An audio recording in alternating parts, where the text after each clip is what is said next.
Sean bienvenidos al santuario y les voy a pedir algún favor bien grande. Si vamos a tomar fotos, por favor sin flash, porque las luces afectan a la conservación de las piezas. Si no pueden hacer eso, les recomiendo que afuera tomen fotos porque el recorrido es bastante amplio. Sin flash. Salió con flash. Bueno, sean bienvenidos todos al santuario de Pachacama. Bien, la visita que vamos a hacer se inicia aquí en el museo. Primero vamos a saber que Pachacama era un dios. Era el dios que producía los terremotos y temblores de acuerdo a lo que creían los antiguos peruanos. Pachacama, si se enojaba, él podía producir estos sismos. Pero también Pachacama era el dios creador del mundo. Y además, él podía predecir el futuro. Por eso se le conocía como un acertado oráculo. Todo el complejo que hoy visitaremos era el lugar donde los peregrinos y creyentes le rendían culto y tiene más de 1500 años. El nombre se compone de dos palabras. Pacha significa mundo o tierra y Kama, que es alma o energía. De manera que Pachacama se entiende como el alma de la tierra, el emperador que producía ciclos que predecía el futuro y demás. Y también tenía fama de curar enfermos, inclusive Pachacama.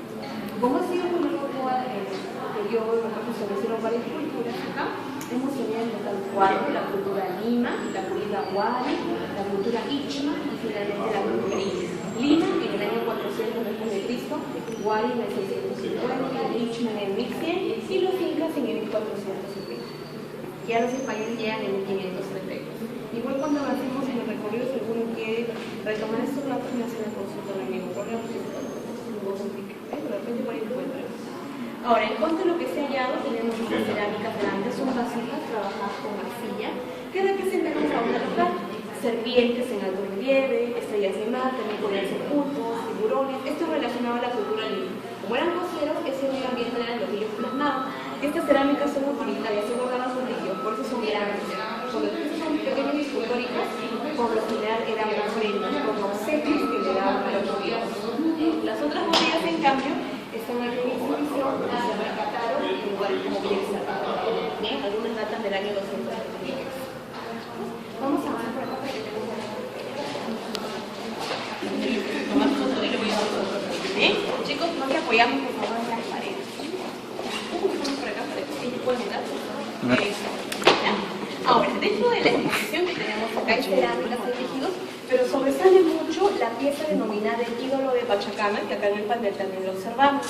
Ya que ellos no podían ver a sus dioses, lo que se hacía era representarlos. En este caso, la escultura está trabajada en madera, en el tronco de un árbol, tiene más de 2 metros con 34 centímetros.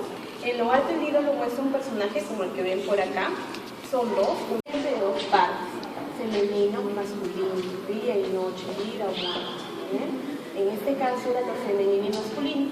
Lo femenino representado en el diseño de los maíces, que estaban asociados a la fertilidad. Aquí hay un espacio, los señores que van a pasar por favor. Gracias. Esto estaba asociado a lo femenino, la fertilidad. Mientras que en la parte de atrás, que no se observa, se ubican representaciones de felinos, que lo asocian a lo masculino. Masculino y femenino. Dos partes opuestas, complementarias, que marcaban un balance en este universo de equilibrio. Y las siguientes secciones, aquí señaladas, muestran estas escenas de animales que eran considerados sagrados. Por ejemplo, el jaguar de la Amazonía, la serpiente y también el ave. Desde tiempos muy antiguos, estos 3 seres eran considerados sagrados. El ser humano los admiraba. La serpiente se relacionaba con los incas, al mundo de los muertos, el subterráneo, pero también era un animal muy asociado con el culto al agua, la propicia el agua, la lluvia. El ave relacionado al cielo, el lugar de los dioses, bien, y como decía el felino, la fuerza. Y lo relacionan además a este mundo de la tierra. Bien, solo la última parte del ídolo no tiene visión alguna porque estaba colocado en la tierra. Vamos a ver el ídolo por acá. Ahí se ve. Año del año 1938. Según el pintor y nace la época se llamaba Alberto Viejo, que es la Universidad de Francia, también según los españoles, el río Pachacama estaba en una habitación muy pequeña, a donde solo podía ingresar nadie más tenía contacto directo con él. Es decir, que aquellas preguntas que la gente tenía acerca del río, como por ejemplo, saber cuál era el mejor tiempo para poder ayudar, saber el desenlace de una guerra, lo hacían los sacerdotes. A través de ellos se dio información. Estos creyentes venían de la costa de los Andes con muchas ofrendas.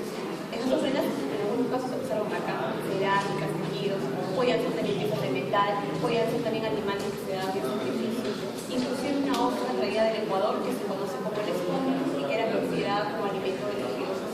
Es que la vamos a ver ahora también. Vamos a lanzar para allá para allá. Hace 2 años, datan del año 2012.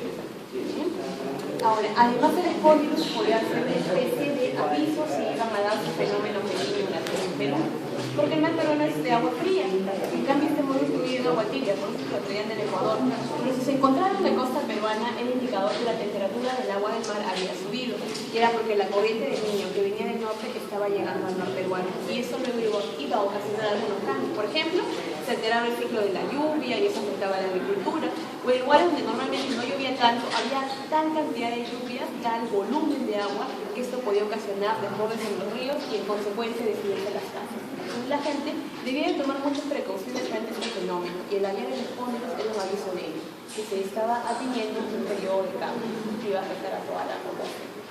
En cuanto a la faja que ven a la izquierda, es una ofrenda de la época inca. Es un tejido hecho de pelo de alpaca y el diseño corresponde a pájaros en tono rojo y amarillo.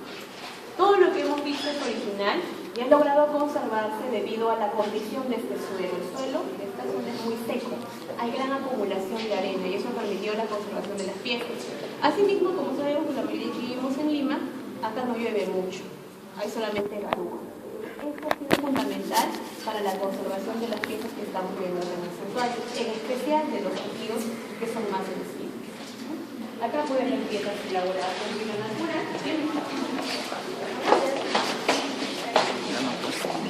Tenemos piezas hechas de algodón como la bolsa de la derecha. Cuidado chicos, no se apoyen en nada de eso, por favor. ¿Bien?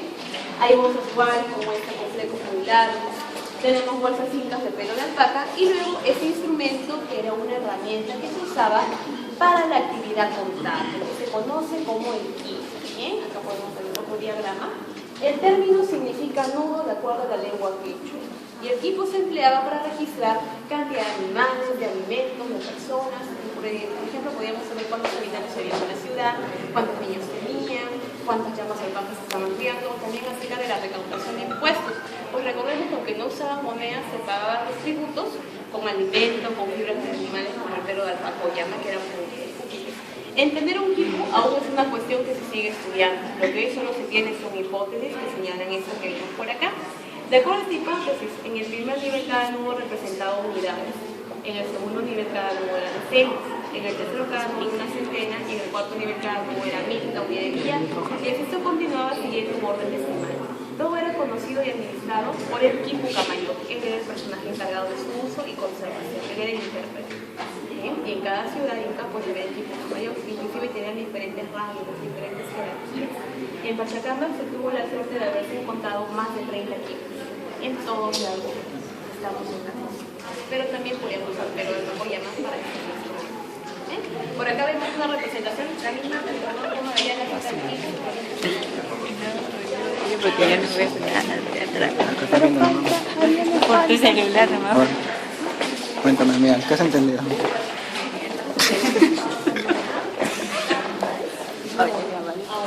Observamos acá la vitrina, tiene varias piezas de madera. Se expone, por ejemplo, el clero, que es el vaso que vemos a la izquierda, vaso inca. Es un vaso de madera en el cual se servía la chicha de jora. Cada ceremonia debía realizarse en los templos y además se incluía grandes banquetes de comida y el consumo de la chicha, que era una bebida hecha de maíz fermentado, una bebida sagrada, se servía allí. Además de ello tenemos platos con representaciones de aves, máscaras que corresponden a los fallecidos, también dicen falsas cabezas. Estas se encontraron en la parte baja del templo pintado de Pachacamac, en el cementerio más protegido. Era parte de lo que le colocaba un fallecido, parte de su ajuar funerario. Pues la máscara era su presentación, ya que había la creencia de que el fallecido inició un viaje, un largo viaje, y llegaba presentándose con esa máscara y llevaba consigo todo lo que le sería de utilidad, como alimentos y también como herramientas de trabajo. Finalmente acá a la derecha tenemos herramientas como este que servían para labrar la tierra. Aunque esta zona es seca, estamos próximos a Valle del Orín y era el lugar propicio y además el más próximo para practicar la agricultura. Gracias al agua del río Lurín, es una zona aún agrícola, vamos a ver todavía la vegetación, entonces de ahí provenían alimentos como el maíz, frijoles, maíz, cosas como la luma y también el algodón, que fuera de los comestibles, de los alimentos, fue lo que más se cultivó en la costa, con su vestimenta y los tipos que hemos visto en la noche. Vamos a ir saliendo, cualquier pregunta que tengan me lo vuelvo a hacer. Y luego está el centro, tú llevas casi 60.000 kilómetros, tú lo has reconocido de la UNESCO como patrimonio de la UNESCO. Te perdono. Ya te he dicho ayer. Una semana más, hace poquitito tiempo, ¿bien? Y Perdón, le he dicho ayer. capa que han ido uniendo. No me hables, te odio. Todo estaba articulado, casi eran pistas de fotos de la vía, ¿bien? Y de esa manera por ahí iban los chasques, los pescadores incas, los comerciantes, los peregrinos que hacían el viaje para llegar a lugares sagrados como este, también por ahí iban el ejército y las principales autoridades para así administrar todo el territorio. No era como una columna vertebral. ¿Bien? Y este camino, además de Perú, incluye Ecuador, parte de Colombia, Chile, Bolivia y Argentina debajo de 6 países. ¿Bien? Entonces, como vemos en el mapa, ese tramo rojo es el tramo que dice acá Jauja Pachacama. Si la gente vivía en los Andes, en todo lo que es ahora Junín, Huancayo y Junín, venían de esa zona, bajaban y así llegaban a este lugar a venir. Pero si también la gente de acá quería partir hacia los Andes, seguía esta ruta, esto va a Huarochirí, como lo ven, que es la carpeta de Lima, y así se llegaba a los Andes. Y vamos a ver luego la calle Norte Sur, que fue el ingreso al santuario y que estaba conectado con esta calle. Esta es la calle que veremos, el ingreso a Pachacama, ¿ya? Vamos a avanzar en 2 columnas porque a veces entran autos, tenemos que estar en orden para ir seguros hacia el lado de la vía. No pisar los bordes, por favor, y no salirse del cambio, ¿ya? ¿Alguna pregunta que tengan hasta ahorita? ¿Algo que yo me la he dicho? Porque vamos a ver un plano. ¿Puedes volver a repetir los nombres? Ichma e Inca. Y lo más antiguo que hay acá, que es el conjunto Adobito, que se llama conjunto Adobito, es el más antiguo. Es el más antiguo, es del año 400 después de Cristo. Esa es la evidencia más antigua de construcción aquí. Con 400 de segundo Adobito. Principales contribuciones. Este coche era para estudio. Zona de excavación. Esto que se todo tapado con hielo. ¿Está el guardia? Es seguro. No se lleva en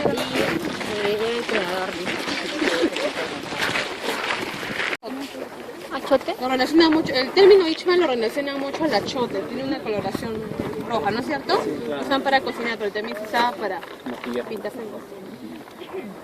En ese tiempo, ¿ya? Eso es lo más relacionado a ese término. Se preguntan qué significa. Ichma era una cultura local. A ver, vamos a ver. Ya están todos, ¿no? Muy bien. Ahora, chicos, lo que estamos viendo en la parte baja es una construcción inca. ¿Bien? Corresponde ya a la última cultura que se establece en el santuario. Y era típico, era prácticamente necesario que en toda ciudad inca se encontrara un templo para el sol, como acá lo tenemos ahí arriba, y también el Agyahuasi, que es lo que vemos. Agyahuasi significa casa de las elegidas. Huasi, con W, es casa. Y Agya, A-C-L-L-A, significa mujer elegida.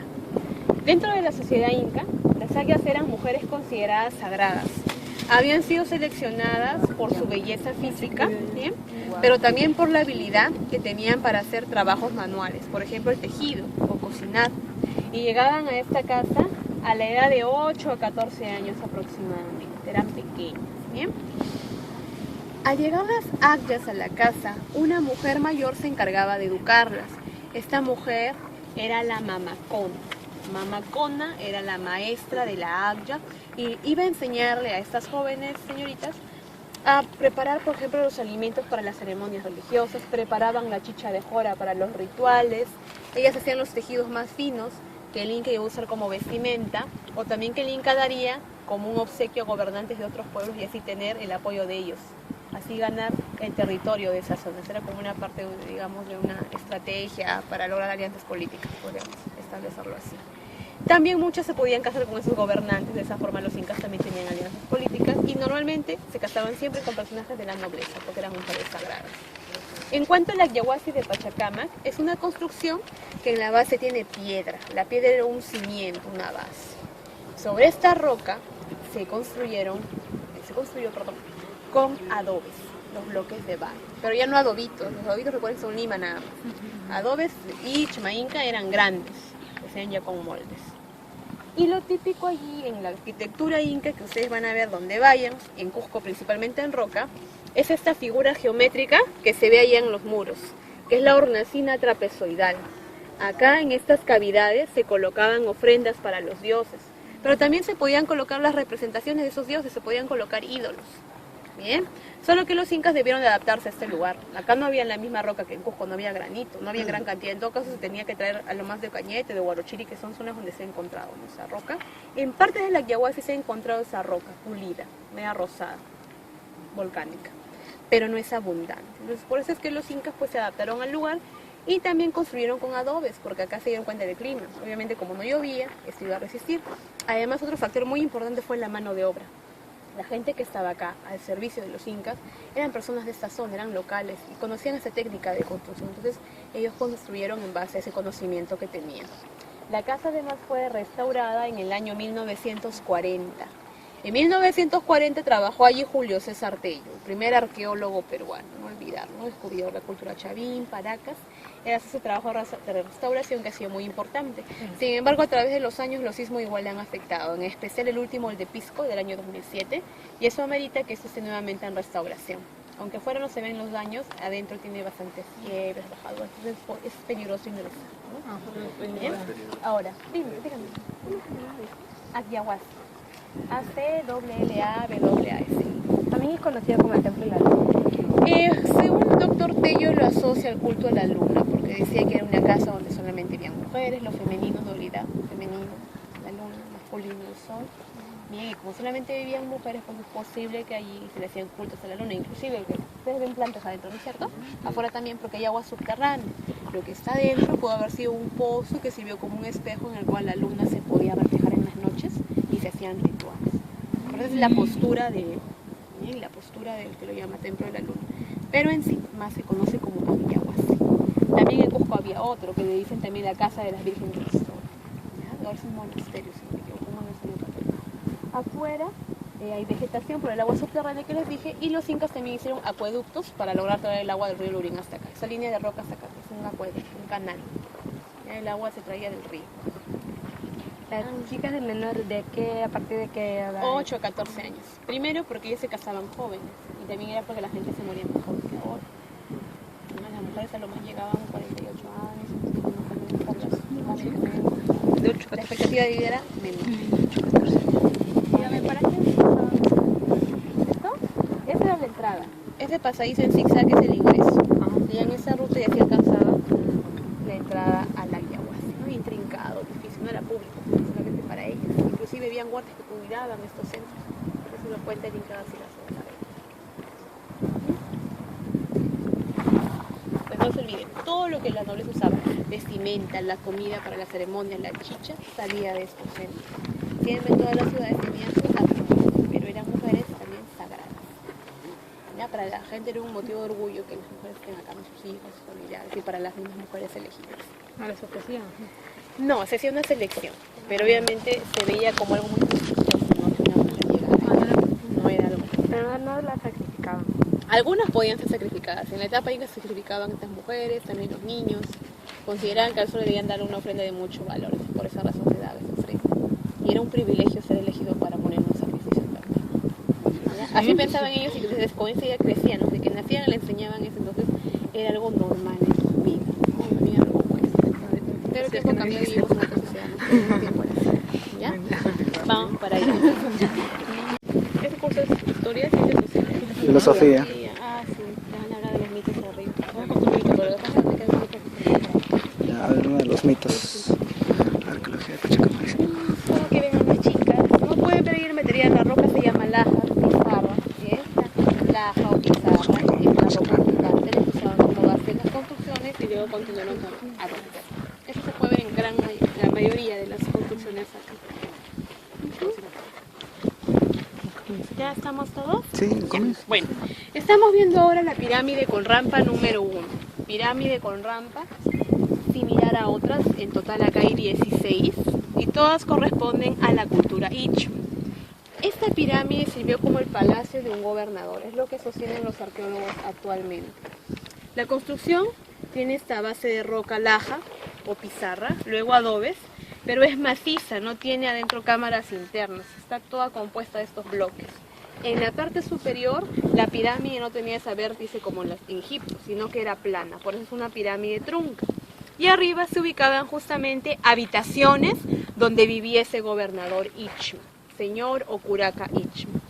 A su muerte es muy posible que aquí se haya enterrado su cuerpo, porque en algunas pirámides se han encontrado sus cadáveres. Hoy sostienen los arqueólogos que el gobernante vivía allí y luego en el momento de su muerte era enterrado. Y cuando esto sucedía, se cerraba la pirámide y nadie volvía a vivir allí, sino que la familia cuidaba la pirámide en recuerdo de este ancestro. Para el siguiente gobernador se hacía una pirámide en otro punto, por eso es que hay bastantes, hay 16, ¿no? Por ejemplo, atrás de ese montículo todo tapado es la pirámide con rampa número 4, que aún todavía sigue cubierta, falta que se caben. De esas 16 pirámides se han estudiado 13 todavía están en proceso de investigación, dado que todo se hace a mano, es un proceso muy delicado y también implica mucho gasto, ¿no? Es muy costoso, entonces se tiene que invertir mucho. Poco a poco se está haciendo, lo que se hace principalmente ahora es darle conservación a las estructuras porque se dañan con los terremotos y también con la erosión del viento que va desgastando los materiales, el adobe, la roca. Entonces cuando eso se encuentra frágil, lo que hacen los arqueólogos es colocar material nuevo sobre el original como una especie de muro de contención para soportarlo mejor, darle más estabilidad y así resista más tiempo. ¿Bien? Pero dejan constancia que es nuevo, por eso que las piedras se ven nuevas, inclusive se escribe el año en el cual han dejado ese nuevo adobe o roca, es el testigo del trabajo de conservación. ¿Ya? Entonces, esta es la zona administrativa porque era el lugar donde habitaban los gobernadores. ¿Ya? Vamos a continuar ahora hacia el camino principal de la parte del camino inca, en realidad era la parte final de que llegaba al santuario. ¿Ya? Eso es lo que habíamos visto en la foto allá en el panel, en el trofeo grande con los peregrinos. Ese aquí es. El norte-sur. Chicas, ¿llegaron? Solita Ya, también. ahora sí, ahora voy a explicar. Ahora, lo que estamos viendo es la calle norte-sur. Era el principal acceso a este santuario. Es decir, cuando la gente llegaba, como estos peregrinos que se ven acá, están recreados, ingresaban por allá, seguían hacia el sur directamente allá, de frente, y luego doblaban a la derecha y al lado izquierdo, porque así encontraban las entradas a las pirámides con rampa. Y participaban de esas ceremonias durante el periodo Ichma. Bien, recordar que la calle es Ichma, en su inicio es Ichma. Pero después llegan los incas y ellos van a habilitar al final una plaza llamada Plaza de los Peregrinos, donde todos esos creyentes van a quedarse reunidos para los rituales, para las ceremonias. ¿Bien? Y llegaban con sus ofrendas. El animal que los ayudaba en ese transporte era la llama. No olviden que la llama era un animal de carga.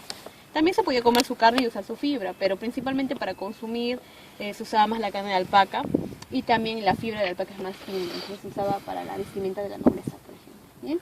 La llama era más un animal de carga. Acá debajo del suelo se han encontrado restos de llama, huesos, pelos, se han encontrado restos de cerámica, alimentos como maíz, lucma, frijoles, frutos como la guayaba, principalmente la guayaba, mucha guayaba. Y también en el año 2010 se encontraron restos de este animalito que es el perro, hallado en Pachacamac, un perro que tenía pelo marrón, ¿bien? Y el color, ahorita pobre, el color, se logró, el color, perdón, era marrón, y el pelo y los huesos llegaron a conservarse mucho porque el suelo es seco, como les dije en el inicio, ¿no? Bien. Ahora, según los estudios, los perros datan del periodo Inca. Bien. Ahora, los arqueólogos actualmente consideran que el perro pudo haberse dado como ofrenda. Como podían sacrificar otro tipo de animales, se considera el perro también. Y a la fecha los llaman perros de Pachacamac. Lo que no sabemos es qué pasó después con esta raza, ¿no? ¿Por qué no llegó a ser nuestro? ¿Ya? Encontraron 6 de estos animales acá. Y los muros llegaron a tener casi 6 metros de altura, siempre con la base de roca, los adobes, también se han hecho trabajos de conservación. Debajo han encontrado también canales de agua. Y ya en la etapa inca, pues, esta calle estaba articulada con ese camino que habíamos visto en el panel. Si la gente venía de Huancayo, por ejemplo, de allá, del este, venía de allá. Aunque ahora está nublado, por allá se ubica Huarochiri, que es la parte acá de Lima. Lurí, luego Huarochiri se va subiendo. Entonces ellos bajaban y llegaban al santuario siguiendo esta calle, en el estado. Si venían de la costa, venían directamente. Lo más cercano para que sea una referencia a este lugar, digamos, en este caso hacia el norte, sería Chorrillos. Ya por Chorrillos pasaba el camino inca también.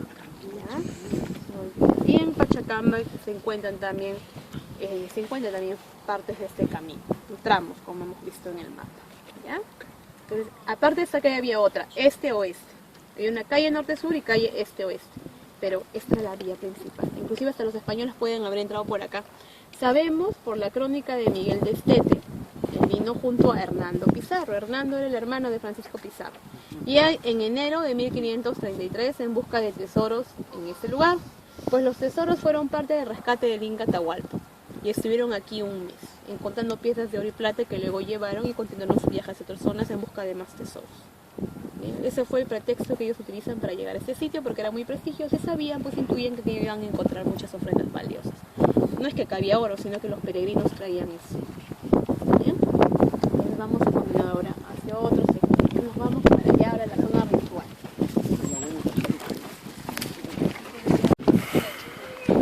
Con toda la pampa que ven al frente, es un cementerio. ¿Cementerio? Y arriba es el templo.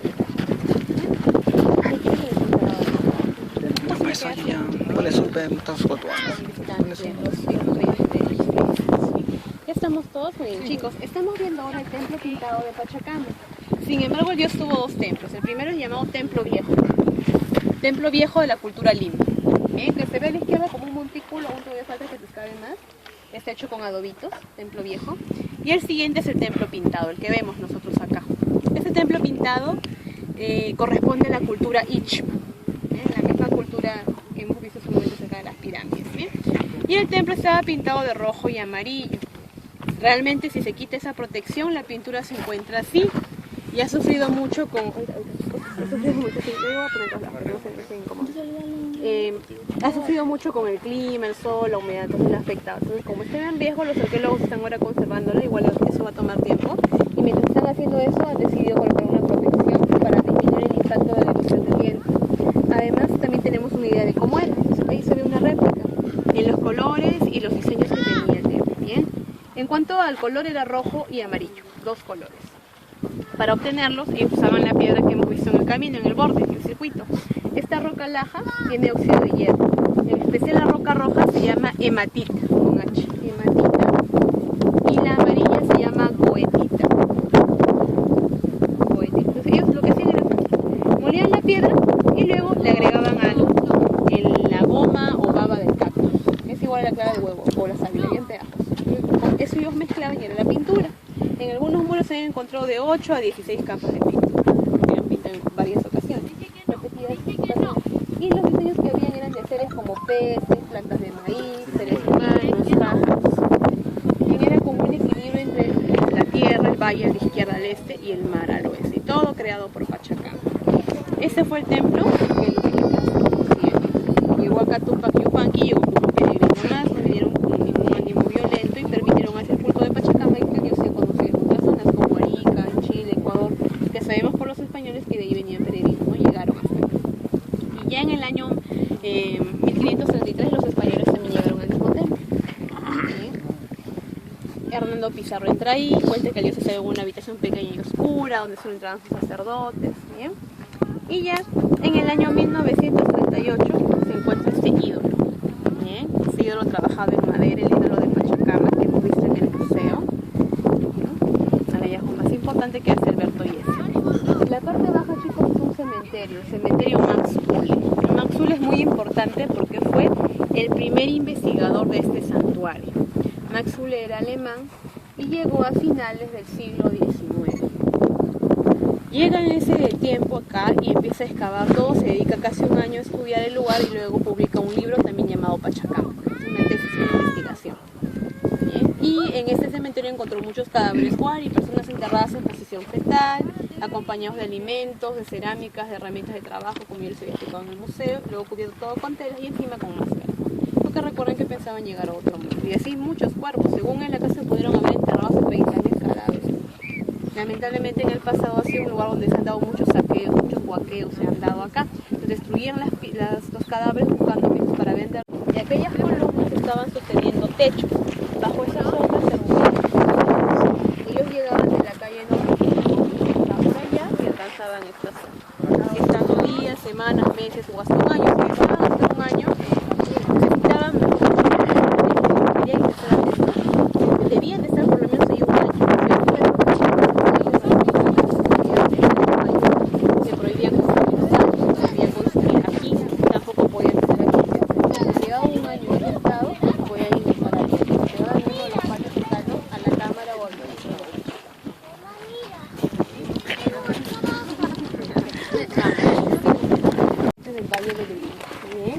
El valle, como les dije, depende del río. El río baja de las montañas, desemboca en el mar, entonces era el lugar donde ellos realizaban sus cultivos, practicaban la agricultura. Bien, y recuerden los canales, porque como es acueducto se lograba traer el agua hasta esa zona. ¿Ya? Y lo que estamos viendo ahora es el Templo del Sol. Es un templo Bien, ahora, este templo en la lengua quechua era llamado Punchao Cancha. Ajá, Punchao Cancha. Punchao significa día y cancha es lugar o recinto. Entonces, Punchao Cancha es el recinto del templo. ¿Ya? Entonces los incas eligieron el lugar más alto, una montaña, y sobre eso construyeron el templo para el sol. Pues para ellos el sol era el dios más importante, entonces debía destacarse el templo para buscar ese dominio si el templo estaba en la parte más alta. Recuerden que los incas creían en muchos dioses, eran politeístas, pero el sol era el dios principal. Y este templo se compone de 6 plataformas hechas de roca en la base y adobes, enlucidas con barro, enlucidas como tarrajeadas con barro, y luego pintadas de color rojo. El rojo, los incas, sí conocemos de los incas, porque el rojo estaba relacionado al poder. Era como el sol cuando era más intenso, el amanecer, el atardecer, el momento del ocaso. Y por eso es que ellos siempre dejaban de manifiesto este color, ¿bien? Ahora, al ser el templo más alto, pues impactaba a la gente que venía de lejos, porque destacaba mucho por su color y tamaño. Pueden ver restos de la pintura del lado izquierdo y arriba, pero todo era rojo. Y en el centro tiene un ingreso y en lo alto se tiene una terraza donde la nobleza se reunía para sus ceremonias. Además, al otro lado, en la parte que da al mar, la parte oeste, hay altares donde ellos dejaban las ofrendas que dejaban para sus dioses, en este caso para el culto del sol, las ofrendas que dejaban al sol con vista al mar, porque de ahí tenían la mejor vista del sol, desde lo alto se podía ver muy bien el atardecer. En cuanto a hallazgos, Maxú les señala haber encontrado casi 99 cuerpos de niños y de mujeres que murieron por estrangulamiento, y él lo relaciona a posibles sacrificios rituales que los incas practicaban cuando, por ejemplo, habían desastres naturales, cuando iban a iniciar una guerra, cuando el gobernante inca estaba enfermo o cuando tenían los solsticios. Estos cambios de estación, hace poco hemos tenido el Inti Raymi, solsticio del invierno, y luego del verano viene otro en diciembre. Eran momentos de gran celebración para el sol y se incluían este tipo de actividades. Esas grandes ceremonias se conocen también como capacochas. Capacochas incluían estos sacrificios, niños y mujeres, como les comenté, grandes banquetes de comida también. En lo alto del Templo del Sol se llega a un punto casi de 96 metros sobre el nivel del mar. Es el más alto. Está sobre una montaña, no olviden, la cantera o promontorio rocoso más grande de la roca pizarra o laja. Lo que vamos a hacer ahora es dar una vuelta alrededor del templo, se van a reunir con el profesor y antes de ello yo les voy a comentar, les voy a contar un relato prehispánico, luego ya van a complementar mayor información con el docente, ¿ya? Vamos a subir. Pachamama, la madre tierra, y al mar Cochamama. Este templo o el santuario en sí estaba cerca entre Pachamama y Cochamama. Y en el fondo teníamos completando el paisaje de las islas de Pachacama. Inclusive acá se puede ver el río, que es el periodo seco. Debajo de la carretera panamericana surge como un túnel, que sigue el curso de los árboles y el río Lurín poco a poco llega a la orilla del mar. Y en ese periodo seco ahora. Depende de las lluvias andinas. Para complementar la información en cuanto a las islas, hay un relato mitológico que fue escuchado por Francisco de Ávila. Él era un personaje muy importante, pues él participó en el proceso de erradicación o extirpación de las idolatrías, ¿bien? Que la Iglesia Católica realizó de forma muy intensa para erradicar los antiguos cultos prehispánicos. Pero en todo ese proceso, esas personas que iban llevando la religión católica a las poblaciones debían de aprender el quechua para poder comunicarse con ellos, y eso permitió un lenguaje un poco más fluido, una comunicación fluida. Y así este personaje tomó nota del relato que se sitúa en la zona de Huarochirí, que es la parte más alta de Lima. El relato nos habla acerca de Cabillaca y de Cunirraya. Según este mito, Cabillaca era una mujer hermosa que vivía en esa zona, y por eso todos los dioses y hombres se enamoraron de ella, pero Cabillaca los rechazaba. Y entre estos estaba Cunirraya. Cunirraya, en cambio, era un dios astuto, y siempre se gozaba de hacerle bromas a los seres humanos, le encantaba engañarlos. Él podía tomar diferentes formas, y es así que se convierte en un colibrí, y de esa forma fecunda un fruto, una lucma, que deja en los árboles. Una tarde Cabillaca se encontraba tejiendo bajo la sombra de estos árboles y siente hambre, así que come aquel fruto. Y de esa forma ella queda embarazada del dios sin darse cuenta. Tras 9 meses su hijo nace y al cumplir 1 año, Cabillaca decide encontrar al padre de este niño. Hace una reunión y estos dioses van. Ella les pregunta, pero todos se sorprenden de lo que ella les pregunta, pues nadie esperaba esa pregunta. Ellos pensaban que iba a reunirlos para que escogiera con quién se iba a casar. ¿Sí? Sin embargo, al ver la sorpresa de todos y ver la insistencia de un hombre, porque había un hombre que tenía la apariencia de un mendigo, tenía mal aspecto, muy sucio, un harapiento, inclusive dice el relato que hasta tenía piojos.